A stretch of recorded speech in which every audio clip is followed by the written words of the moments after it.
Welcome to Comedians After Hours with your hosts Willis and Vere. Hello there, I'm George Vere. And I'm Adam Willis. And I'm Ian. And welcome to episode 9 of Comedians After Hours with Mark Silcox. Thank you very much. It's my pleasure to be here. Thank you. Yeah. How are you enjoying Edinburgh, Mark? Oh, I'm having a best time of my life. Can you elaborate on that? No, it's just, I look forward to come to Edinburgh every year. This is my 4th year in Edinburgh.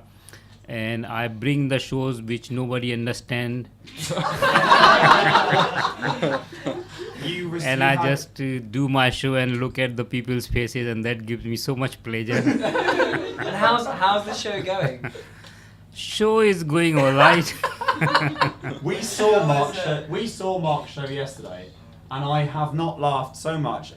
This is true. I have not laughed so much at a show yet. Honestly, it is the funniest thing. And the best thing is that there's a good divide of people that are laughing their heads off and people that have no idea what is going on. And it's called it has been reviewed by the list, and it received 1 star. Have you got? And he says do you want to read a bit from the review? I do want to read it. Keep talking. I'll find the review. This is your 4th year? In 4th year, yeah. Yeah. My last year show was Helping Amer. So there's an Australian comedian, Amer Rahman. He is very angry, so I did his profile in my show, why he is angry. What did you find? I just collected his biography and just read out in front of everyone. And he has some parental issues. He has... he was born in Bangladesh, but he went to school in Saudi Arabia. Then he ended up in Australia. So he's a very good comedian, leftist in Australia, but his parents make wrong decision. He should have taken him to America. He would have done much better there. But he's in Australia, so he doesn't like living there. And now he can't go to Australia because he's very angry. And so we sent lots of love last year from this side.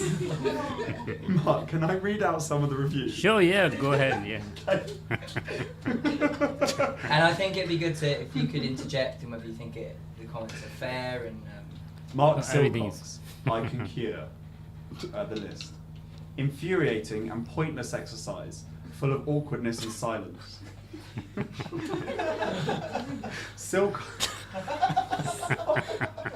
Silcox is not a gifted performer.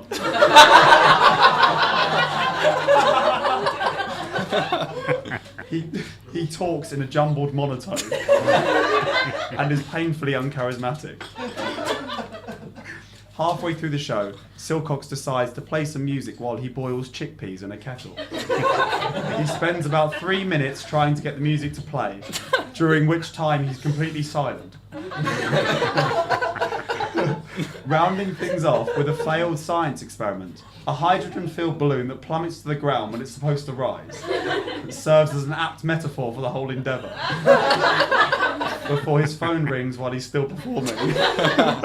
It did rise though, yes. It did rise! The balloon rose. It was great. Yeah. It was a great ending. As a lecture, I can cure is nonsensical, infuriating and pointless. As a comedy show, it's even worse. That is a brilliant review for a brilliant show. If it is a bad lecture, means it automatically classifies as a comedy. Well, I didn't get that. When we saw it, the balloon was filled with Hydrogen. and the balloon the balloon rose to the ceiling, and then you blew it up. dangerously close to your face as a speaker. You set light to it, this massive fireball came out. It was great. Normally the balloon I blow is not that big, but the one you saw, which was slightly bigger, and then it just blasted. It's a great show. How would you describe the show to people? I mean, you got a bit of an understanding from the review, but what is the show? The show has two sections. In the first section, I just wanted to give advice to not to spend too much money on cough medicine. Yeah. Yeah, Too because late. and I was advising everyone to eat ginger, raw ginger, which is much better, and then it's very cheap, raw ginger. So, and also, no need to buying all these expensive cough syrups and other stuff.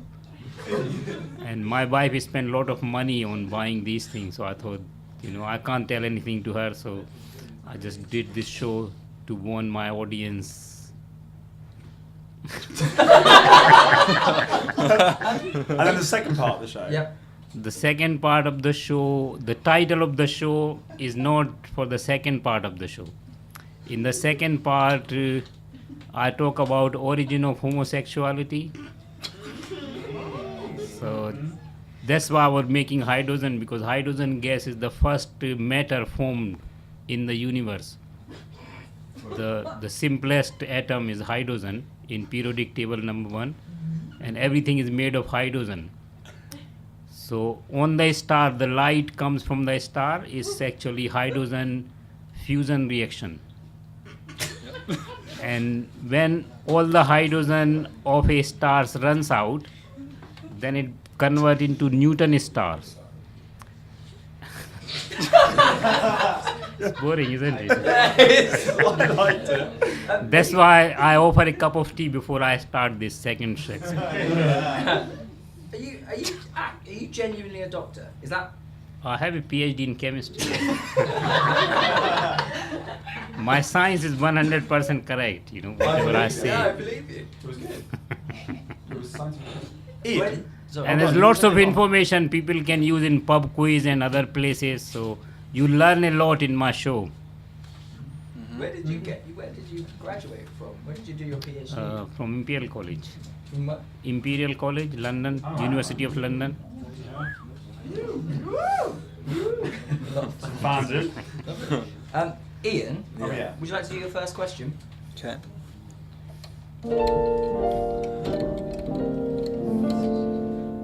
What's that irritating buzzing noise in the room? Ian. Dishwasher or something. Sorry Anyway. about Okay. Who inspires you most in the world? Inspire me Yes. is my uncle. Could you elaborate? Or? My uncle, he was the only uncle I have. My mom were 3 sisters, and he's the only brother my mom's have. And he was my mom been housewife. My 2 aunties, they were housewife as well, and my uncle, he studied really hard, and then he went to Africa, then he went to Australia. So he's a chief librarian in Australia, and he always inspired me to study, and that's how I end up doing my PhD chemistry. And then this. Yeah, then I left my because I work in education. I'm a qualified teacher. I still work as a supply teacher, but I never work hard. Is this in London? Do you work? Is that in London? Yeah. See, also as well, I'm also working as a teaching assistant. Mhm. I can't imagine how excited I'd be if you turned up Uh-huh. to teach the class. How do you introduce yourself? What's your first? They thing? don't listen to me. That's why I do comedy, because that's my revenge, kind of. When I have a microphone, people actually listen to me, and then they just don't listen. I can't even take register. Are you, is When it I primary or tried, secondary? no, secondary. That's hard. When I try to take register, they all laugh, and then they. So I don't teach anymore. I just do cover work, supply teaching. And in cover work, you just choose 1 or 2 students who want to learn. Rest of them, you just make notes, so they know that whatever they are doing is being recorded. And then they get scared and they sit and talk to their friends, and I just teach whoever wants to learn. I thought now might be a good time to interrupt Mark to say that So as good a time as any. Yep. To say that we thanks to everyone who came to our show last week at the Vault Festival, a series play about World War II. Let's just say it went swimmingly. I was chuffed to bits. Yes, Adam was chuffed to bits. It's a bit sexist though. The show. Apparently, I heard this. Apparently, someone I heard on that, the but desk also I had it heard sexist. that they're changing the sexist bits for when they do it at Leicester on this Saturday. I the heard 24th of February, I heard the 8:30 PM in rewrite. Leicester. I heard the rewrite's even more clever. Yeah. I was reading the feedback forms though, Adam, and it says that like this genuinely, one of them said that they think it's really disgusting when you're naked. Who said that? I don't know. It was an anonymous one. Well, they're wrong.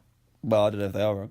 Anyway, so we're doing the show, a series play about World War II, which is our already 5-star. Why did you decide to tell me that now? Well, it seemed like a good time. Which is our 5-star comedy farce sequel to the Starship Sirius. We're doing that the Leicester Comedy Festival on Saturday at 8:30 PM, and then we're doing it in Leeds on the 6th of March at 7 PM at Stage at Leeds. I feel like this middle bit can be a bit longer than normal because Mark has like this one's really short because Mark Silcox was he didn't have like tons to say. Short but sweet. Yeah, short but sweet. Yeah. Disgusting. I can't believe that. What the you being naked thing? That's Is it wrong? I don't know if it is wrong. Anyway. Did I tell you a girl gave me her number too on one of them? right. Well, this is ludicrous. No, now. this is true. is I absolutely promise. ludicrous. It said George is hot. Call me and then a number. How do you know it was a girl? I don't know how much we should go into on the podcast because it's. You looked her up, did you? Yeah, and she's one of our friends. Oh, really? Well, one of a friend. She's a friend of a friend. So. Right. Anyway, we'll sort this out. You don't need to hear all this. Enjoy the rest of the podcast. I thought it might be worth them hearing it. Well, I don't think it's worth it. Right, enjoy the rest of the podcast. We'll see you at the end. Yeah. How did the BBC New Comedy Award come about? I started doing stand-up comedy. I did a course from City Lit in December 2008, and then I did about 50-60 gigs. I quite enjoy, and before that I saw a showcase on Channel 4 where they were saying that you don't have to be funny, you can learn techniques in the classroom. So I wanted to do that course, and then a few years passed and then I couldn't do it. Then I registered for the course and still couldn't do the course, and another few years passed. But in 2008 December I managed to finish the course. It was a 12-week part-time course, and then I started gigging, and I did about 50 gigs in 2009, and then I stopped for 3 years because I went to Germany to work, and I was working there as a scientist. When I came back, I don't want to do any more science project, so I just started stand-up comedy again. That's a logical. And then I passed my driving test in 2012. So my first 5-minute routine was about passing my driving test, and BBC liked it, and then I took part in different competitions, and then I was in the final. It's funny how many comedians we've spoken to have heard of you and really like you. Yeah. That made me laugh every time. Why is it funny? Oh, I don't know. Why is that bad? It just is funny. It's funny. You're sort of a. Because I pretend, I do character comedy. I pretend to be like I'm from Ireland.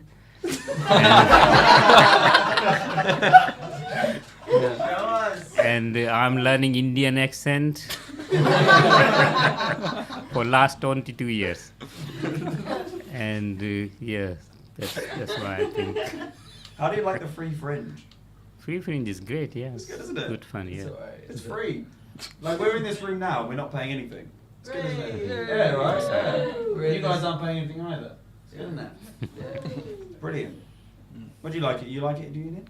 Yeah, it's alright. Are you enjoying this? This? Yeah, this evening. Yeah, it's really fun. Okay. You haven't spoken very much, so. Well, it's because you tell me not to.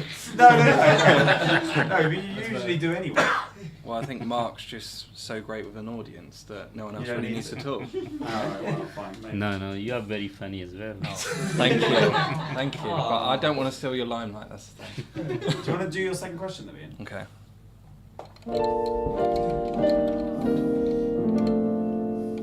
Okay. Yeah, fine. A few laughs. Did you want more laughs? That's all Are right. are you enjoying the piano, Mark? Yeah, it's great. Thanks. Can I ask my question out? Yes. Okay. In your free show, I Can Cure, you say you can cure the common cold. Are there any perhaps more serious diseases you can cure? No, I limit my experience to just cough, because cough is not a disease; it's just a reflex action. So you just have to control your body, and yeah. Well, if you want more information, you should because go to our- my show where it's explained in great detail. Our connection to this bird is just physical connection. So if you are not taking care of your senses, because I'm an atheist and nothing is before or after us, so You can't get through the bit without laughing, Mark. so that's why I do this comedy, because I just want to see people's faces when I speak. Oh, blimey. When we first started doing our show, which you've seen, and Mhm. some people in the audience. No, it's really good. Yeah. No, thank you. Thank you, Mark. There was whole sections of the audience that didn't know what was going on and that thought it was real. Yeah. And that thought I was running around shouting at people, attacking them. People would get up, they would shout at us. Yeah, we had- Remember this, Joe? They'd leave. We had a woman that shouted at one of our actresses for a good minute Yeah. because she thought she was arguing with the rest of us. And we had to pull it back. But I think both of us really enjoyed the idea that audience members leave thinking this has been a really bad thing. part of me really enjoyed that, but then we realised we weren't getting any audience. And there's So something we had to change it. Yeah, and there's something nice about those few audience members that are in on the joke, Yeah. and that you're a little bit closer to because of it, and sort of, anyone that does Walkout is very common in Edinburgh. it. Is it? We have Yeah, done it. It's in- fine. No, in paid shows they are not, but in free Fringe, people just come in, they watch 5-10 minutes and they leave. So it's quite common. Yeah. When I do my second show An audience member pretending to in leave. 2014, no 15, when I do this show, No Woman, Plenty of Cry. Because I wanted to have only men in my show, not women.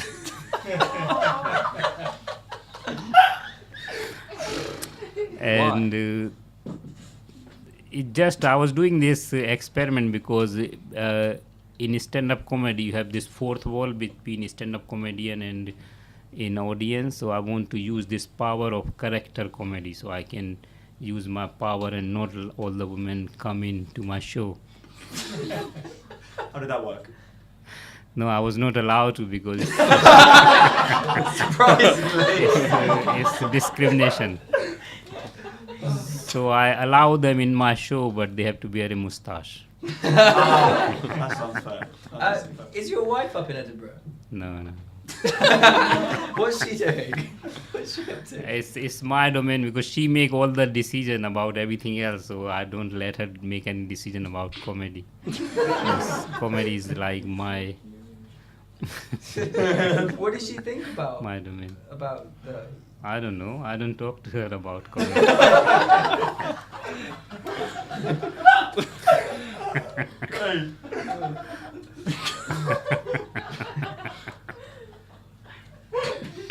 Moment of silence here. How long do you live in London at the moment? How long have you I'm- lived in London? About 26 years. 26 years. It's good, isn't it? It's very good. Yeah. You gig around London. Yeah, everywhere. I Do you travel drive around. No, I don't do gig too many outside London gig, but whenever I get opportunity, I just use train or buses to go there. Mm-hmm. I think it's hard because of what we do is at the moment is a play.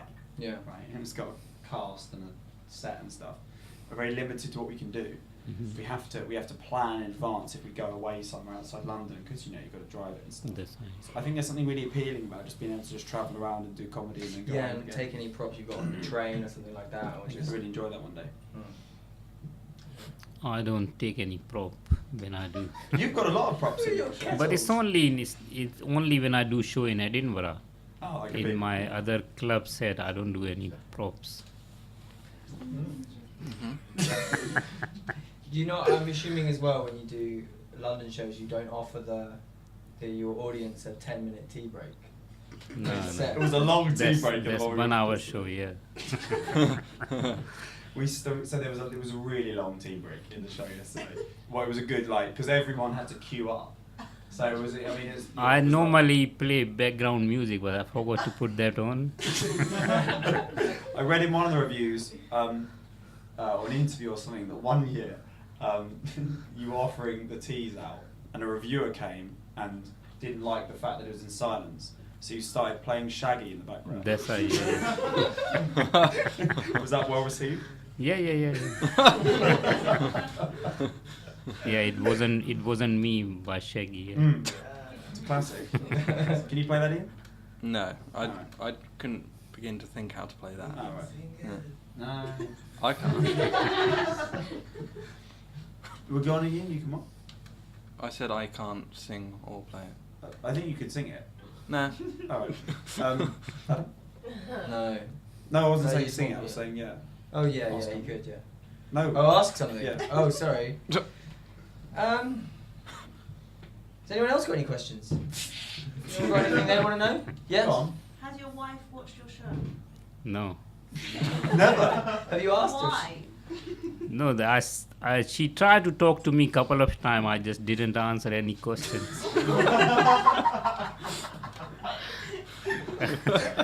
She must have watched some clips because I did a show with Henning Ben on Channel 4. I was going to ask if anyone's So seen it's, that. It is so fun. Did anyone see Immigrant Guide to Britain before saw it. Brexit. Someone a hand up? Yeah. Do you remember marking it? Yeah, he got cleaned out playing rugby. I remember that. Yeah. So yeah, talk to us a bit about that. I was playing rugby in Chorley near Manchester, and they have very good rugby team. So my producer took me there, and they just in front of me said, "We don't want Mark to get hurt." And then next minute I was on the floor. I asked them to play badminton with me, but they were not. They don't want to play badminton. So I ended up playing rugby with them. It was great. It was Yeah, really that good. whole Good series. experience. How long were you filming that series for? Or, We did about one clip was like 1 day work, so one setting. So we did 2 clips in Chorley. One day, same day, in the afternoon we play rugby, and in the evening we went to the pub with all these lads in rugby. That was great. It was like a lads' night out. That's wasn't it? idea. Oh, that was great. That was so funny. An Immigrant's Guide to Britain on Channel 4. Honestly, it was. I died laughing. That was where I first saw you. I was see, on yes. TV, and then since we came to see you live. Yeah, and then the other one was you were interviewing some. What was that? Yeah, The that helicopter? was. The helicopter one was. I went to see Alfie West. He's a self-made millionaire. So we were interviewing him. I have some ideas if you want to invest money, but it was not really good. He wasn't particularly Yeah, interested, was he? yeah. And what was the other one? The fourth one? And the other one was poetry, because I like poetry.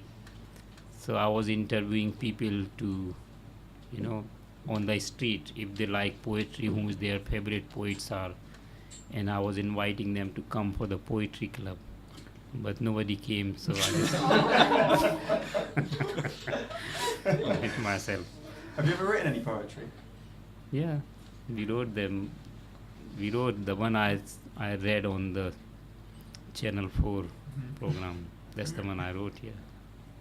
Can we hear some?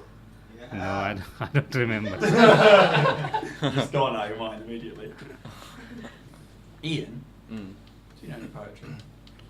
Well, not off the top of my head. Alright, do you want to ask a question instead then? Yeah. Alright, do it then.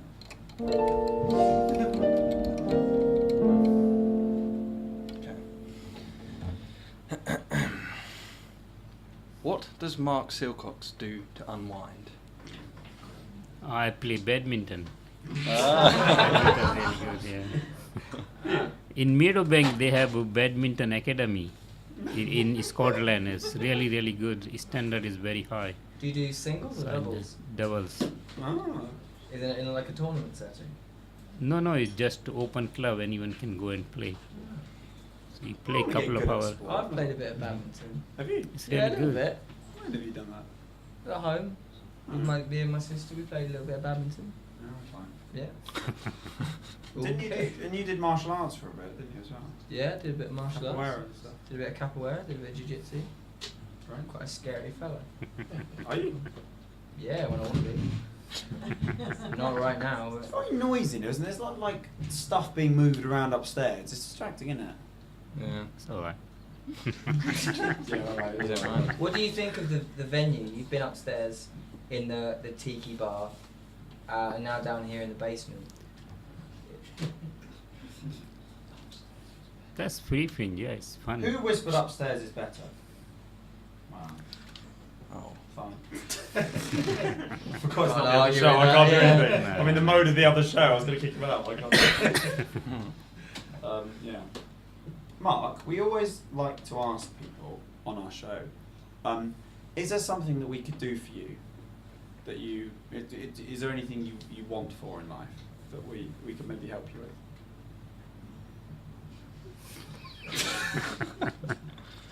Not really. I'm more like self-dependent person. Yeah. Oh.